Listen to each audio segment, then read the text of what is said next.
Boo the axolotl had a habit of sleepwalking. His friends would find him under logs, beneath trees, and once, somehow, he had found himself on the roof of a village house. They would approach him every day and ask, "Boo, how do you keep ending up in these places? Surely there must be some explanation." And he would just stare at them with his big, wide eyes and simply say, "I don't know. I went to bed and I woke up here." All of the friends would laugh about it and simply say, "Oh, Boo." But Boo knew better. There were things he couldn't tell them about his sleepwalking. Sometimes he'd wake up with objects next to him. Sometimes he'd seem to have written things in languages that he couldn't comprehend at first, but as time went on, he came to understand them more and more. It started to scare Boo just a little bit. He never woke up harmed, but sometimes he wondered what he'd done. He started to dread going to sleep when it happened. When he woke once, he'd gone farther than ever before. Where would he end up next? What would he do? For days at a time, he would try so hard not to sleep. His friends grew concerned. "Boo, it's just dreams. It's just sleepwalking. Relax, just go to bed." But they didn't understand. They didn't understand the things he'd written on the walls, the things he'd found, the writing, the voices. Eventually, Boo had to go to sleep. No matter what he did, no matter how far he swam, no matter how hard he tried to keep his eyes open, his body eventually gave in, and he slept. And this time, he had a dream. At first, he drifted through a deep darkness. There was nothing. He wandered and he walked. He thought he could hear crying, but the darkness faded and he came across rumbling tracks, a man rambling to himself. He walked along the tracks and he came across a strange man with horns curling off his head. He watched him for a while, but eventually knew he had to move on. Every so often, the strange expanse shifted and turned, and eventually, he knew he wasn't in that expanse anymore. Wherever he was now, it was different. Storms crackled all around him. The winds tossed and turned his little body, twisting him through the air, slapping down upon the pavement, down upon a ground that he couldn't even comprehend. For how could the ground move and writhe as if it was alive? But before he could even think of that much, he was snatched away by the storm. Lightning crackled around him, sparking across his skin, and he worried he'd be struck. But the storm seemed to have a plan for where to take him, for though it seems chaotic, he eventually found himself splashing down into an icy, cold slush. He struggled to keep his head above the sickening substance, the smell like something he had never smelled before. Like rot and roadkill, and something vile. He didn't dare open his mouth, even though he wanted so desperately to scream. He couldn't breathe. He tried to keep his gills above the substance, but he was so small, and the depths seemed to grow and grow, until finally he pushed his way out with a gasp.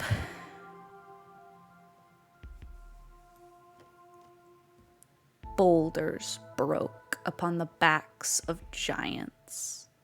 They'd push them up a large hill, only for them to go crashing down another.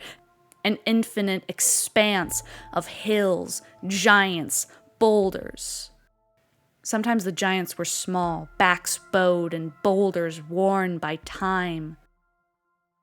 Other times, they were massive, pushing boulders far greater than any mortal mind could comprehend. When he finally managed to dodge past all the boulders and the giants and their grasping fingers, grasping hands, he found himself plunging into water. The black depths were colder than any water he'd ever known. As he was dragged beneath the dark depths, he saw footsteps thundering across the icy steps, cracking through. Sometimes a body would splash down beneath him and be dragged under by cold, slimy hands. The hands didn't reach for him, but he felt them scrabbling for his tail, as if hesitating, knowing he wasn't what they were waiting for.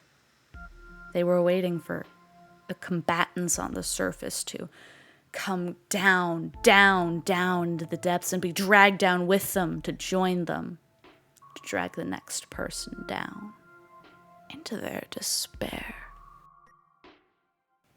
The river spat him out of a waterfall, crashing down to the depths below. On shaking feet, he slowly managed to crawl out, but in the next moment he forgot the cold as he wandered through pits of fire. He would see strange boxes lit by flames with charred handprints occasionally pressing up against their surface. He didn't look in the glass coffins. He didn't want to. Didn't have time. He wandered past lakes of red iron, or what he at least hoped was red iron. Steam curled off his skin. He was so dried out, longed for that cold river, and yet he felt he had to keep walking.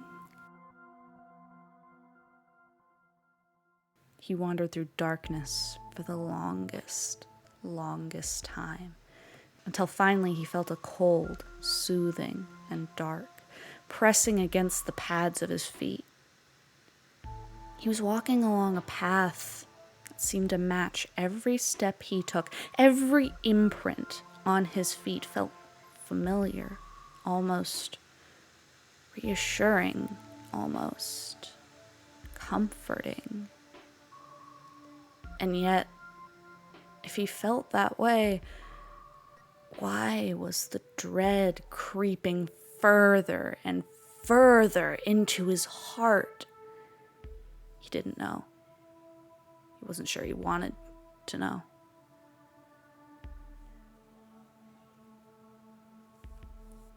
Finally, the darkness broke, and he wandered across a frozen expanse, wandering,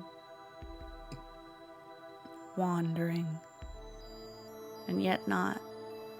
Though he walked in swirling steps, he knew the path that he had to take, till finally he stopped and looked down into the ice. There was a face, and yet it wasn't one. It was almost like a mask had pressed itself against the ice, and the mask smiled at him.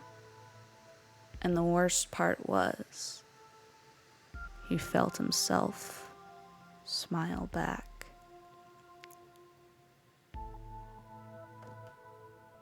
Boo the axolotl had a habit of sleepwalking, and his friends knew not to worry. Every time Boo wandered off, he'd always come back. Sometimes he'd appear very shaken, but they, of course, would go looking for him. He'd never been harmed before, but of course they would worry just a little, but he'd always managed to find his way back before. Sure, they hadn't expected him to be gone for a few days, but then again, he hadn't been sleeping for a while. They supposed it was just a matter of him not getting enough sleep, and the longer he needed to sleep, the more he had time to walk. At long last, they found Boo, and they said, "Boo, where have you been?" And he looked up at them with his wide eyes and said, "I don't remember." Truth be told, Boo didn't remember. He just felt a familiar dread and knew He'd been walking again. The only thing that Boo had when he woke from his dream, from his walk, was a mask. And he didn't dare part with it, but he didn't like the feeling it gave him.